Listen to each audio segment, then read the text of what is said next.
Hello, everybody, and welcome back to another Shakuhachi lesson. Today, we're going to go over what the difference is between the Edo flutes and the current modern flutes that we use. So, what are the flutes of the Edo period, and who used them, and what were their purpose for?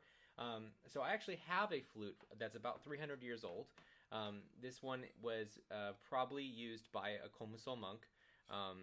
It is heavily used on the fingering hole, so you can see how often it had been played.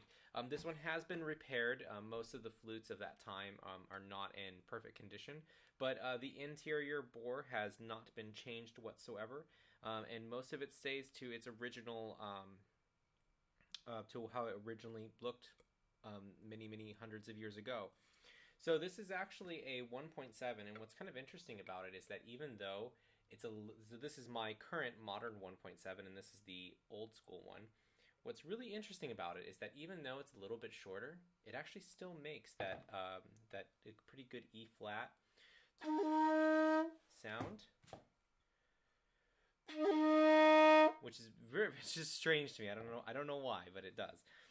So let's go over just a couple little things that are different. So in the modern flute, as we can see visually, is that the modern flute here is so much thicker, and it is it's a beast. I mean, if you would have showed up these flutes just like this, you would think that this must be like a super small version that might be like, like a 1.1 or something like that. But it really is just that thin.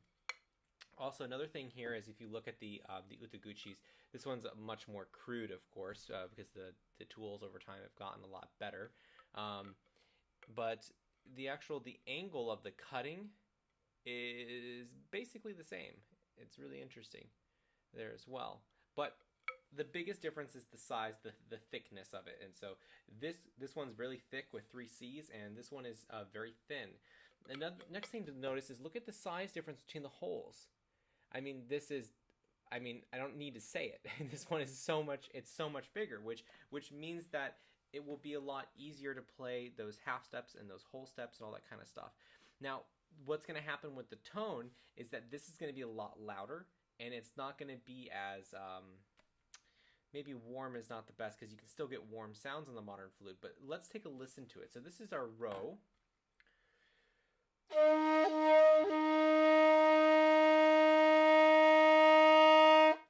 So it's like a moderate mezzo forte sort of sound.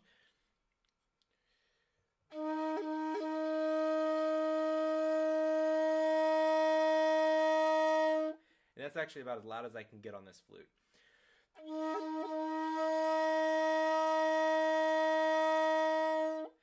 And what I noticed about that right away is it's not direct. It doesn't have this sort of feel. It has kind of more of like a warm, almost like a hug. It's a nice hug, where the other one is kind of a punch in the face. It really goes at you right away. Another thing to notice about this, I forgot to mention, is that this flute here, the modern flute, will split into 2. This is what they call a nobekan. And nobekan means that it's one piece. It has not been cut at all in the middle, and it definitely does change the sound a lot. In addition, this is also jinashi. There is not any tonoko or any other type of hard plaster that would be used for tuning. The tuning is what it is. So let's go and look at the tuning really quick. So here's the E flat modern flute.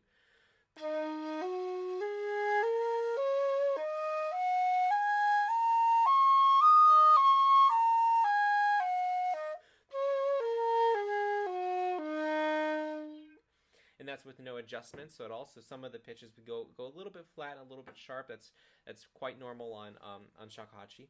Here is no adjustments whatsoever on the Edo period flute.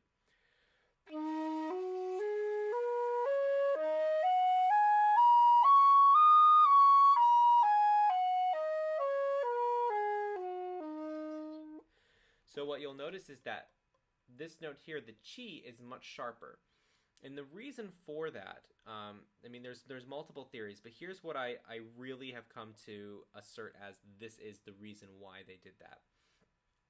And the reason why is because there was a note that they specifically used in the Edo period called chi o kari. And chi o kari is that B flat.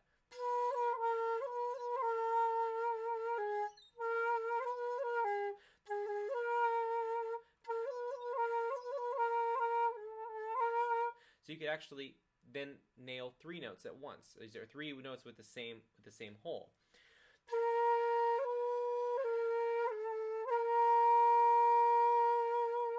And that created a lot more color variation, because this flute is actually quite difficult to do medi and kari on.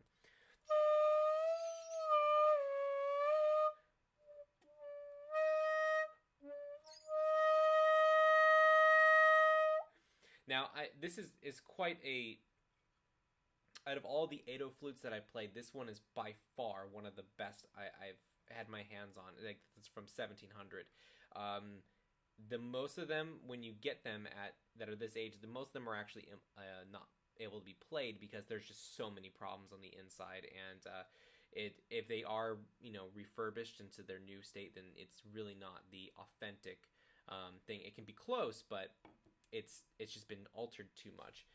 With this modern flute, if we hear how much the bending is,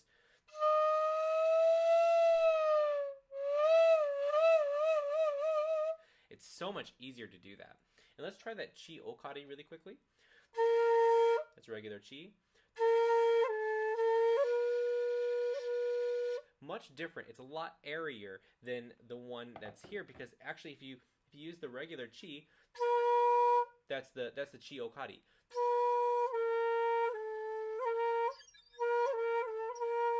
So that's really the main difference between these flutes. Let's do a little bit of a piece excerpt. So let's start just like the opening of Shiko no Tone, for example, which is really, really difficult on this Edo flute. Let's do it on the modern one first, and then we'll go back to the Edo flute.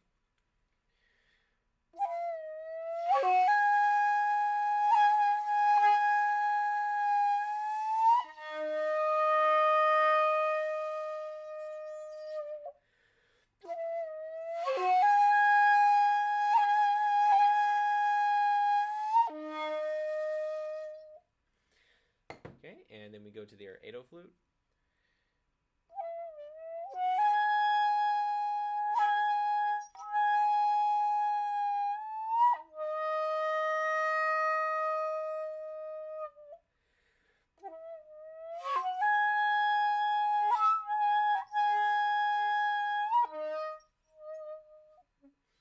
So it's actually really difficult to get that tsumeri here.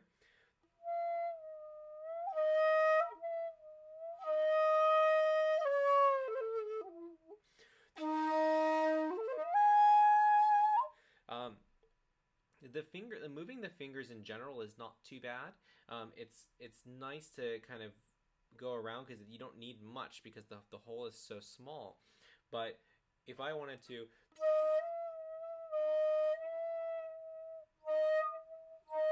just that E flat, that's a really, really tough note.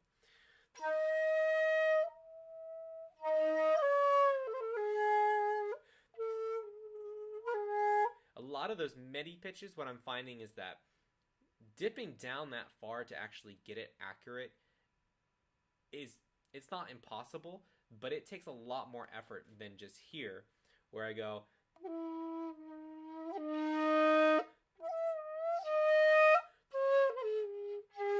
I mean, it's like boom, like that, easy. This here,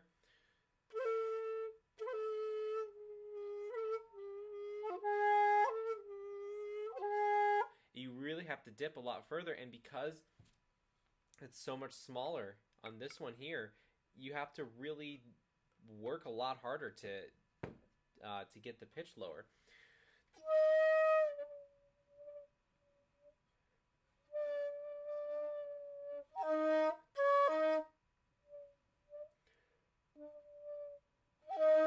Yeah, so that like ro daimeri is like really, really tough. And then on that one, it's just like right away, easy.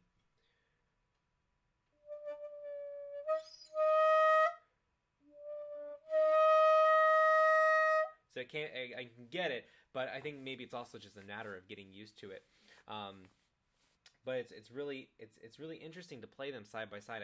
I used this flute in a concert last weekend in Japan, and I played a piece called Murasaki Reiho or Murasaki Reibo, which I've done a lesson on as well here. But it's just so interesting to hear like how different the overall color is and how it's changed.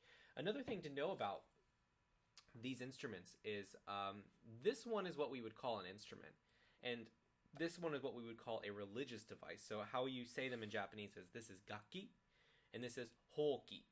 So hoki is something that would be used, that you would be not necessarily just meditation, but in some sort of religious respect towards Buddhism, prayer, asking for alms, meditation, different sorts of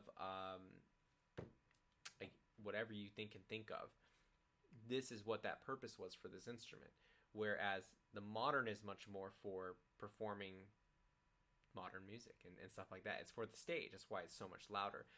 The thing with a nobekan and with a jinashi is that when you play a single note, it's not as if you could say that's where the note is coming from. You don't play in, like, if like you're, let's say you're walking around Japan and you hear a shakuhachi, the modern one, this version here, you'll know, boom, right there, that's where it comes from. With the jinashi nobekan, when you hear one of those notes, it's kind of like, is it coming from over there? Is it coming from over there? Because the note is soft and it's not direct, so it really surrounds the area, and it's surprising how much it carries. But yeah, this is our what an actual Edo flute would sound like. So what I'm hoping to do is I have a couple videos that are going to come up in the future where I'm actually going to do full-length pieces on this flute. So I'm looking forward to sharing a little bit more of that with you guys and doing some side-by-sides with this flute. All right, if you have any questions, leave them in the comments below. Look forward to see you guys next week.